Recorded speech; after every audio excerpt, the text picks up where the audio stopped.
அடியான் தன் தர்பாருக்கு வந்தான். வந்தபோது அல்லாஹ் உன்னை தேடி வாழ்ந்தேன், உன்னை அடைவதற்காக பாடுபட்டேன், நீ எங்கே இருப்பாயோ அங்கெல்லாம் ஓடினேன், எனக்கு நீ கிடைத்தாயான்னு தெரியல. அல்லாஹ் சொன்ன, என்னப்பா நீ ஊரு பூரா என்ன போய் தேடி இருக்க, உங்க வீட்டு வாசல் நான் ஒரு நாள் வந்து நின்றேன், உங்கள் வீட்டு வாசலில் ஒரு நாள் நான் வந்து நின்றேன். நீயா?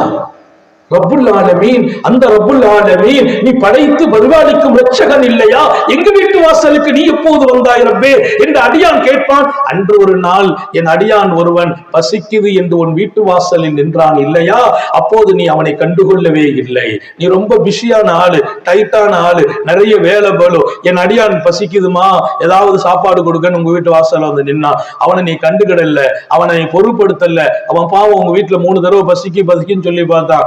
மனைவியோ குடும்பமோ யாரோ அதை கண்டுகிடாம விட்டுட்டாங்க, அவன் போயிட்டான். அந்த மிஸ்கின், அந்த யாசகன் பசிக்குது என்று நின்றானே, அவனை நீ கவனித்து சாப்பாடு கொடுத்திருந்தால் அங்கே நான் கிடைத்திருப்பேன், அங்கே நான் கிடைத்திருப்பேன். யார்? இறைவன் சொன்ன வார்த்தை. அல்லாஹ் கிடைப்பதற்கு பசித்தவர்களுக்கு ருசிக்க தாருங்கள். எத்தனை பேர் வீதியில் படுத்து பசியோடு துடித்துக் கொண்டிருக்கிறார்கள், எத்தனை பேர் சாப்பாடு இல்லாமல் சிரமப்படுகிறார்கள். நம்ம கையில வசதி இருக்குமா? கொஞ்சம் சாப்பாடு தயார் பண்ணுங்கள், பசித்திருக்கிறவர்களை நோக்கி பயணமாகி கொண்டு கூடுங்கள். அவர் சாப்பிட்டு விட்டு வானத்தை பார்த்து, இறைவா எனக்கு இவன் பசியாக செய்தானே, இவனை நல்லாக்குன்னு அவர் கேட்பார். அவர் கேட்டால் நீங்க நல்லாவே இருப்பீர்கள். அவர் கேட்கவே இல்லை, உங்களை நல்லாக்கி விடுவான் படைத்தவன் இறைவன். என் அடியானின் பசியை நீ தனித்தாய். அவன் தான் படைச்சான், அவன் தான் உங்க கையில பணத்தை கொடுத்தான், அவன் தான் அவனையும் படைச்சான், அவனை பசியாக்கி வச்சான். ஏன் தெரியுமா?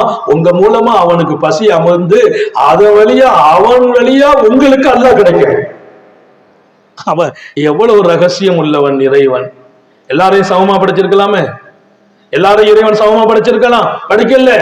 அவனை ஏழையாக படைத்தான், அவனை வாங்கும் இடத்தில் வைத்தான், உங்களை கொடுக்கும் இடத்தில் வைத்தான். ஏன் தெரியுமா? நீங்கள் கொடுத்து இறைவனை அடைய வேண்டும். அவன் வாங்கினான் இல்லையா? அவன் வாங்குறதுனாலதான் உங்களுக்கு இறைவன் கிடைச்சான். இறைவன் அவன் கையில கொடுத்து உங்களை வாங்க வைக்கலாம். அவன் எல்லாம் செய்வான். உங்கள் கையில் இருக்கும் போதே நீங்கள் பல பேருக்கு கொடுங்கள், உங்கள் சொத்தும் பாதுகாக்கப்படும். நீங்கள் கொடுத்ததற்காக கூலியாக அல்லாஹ்வின் அருளே கிடைக்கும்.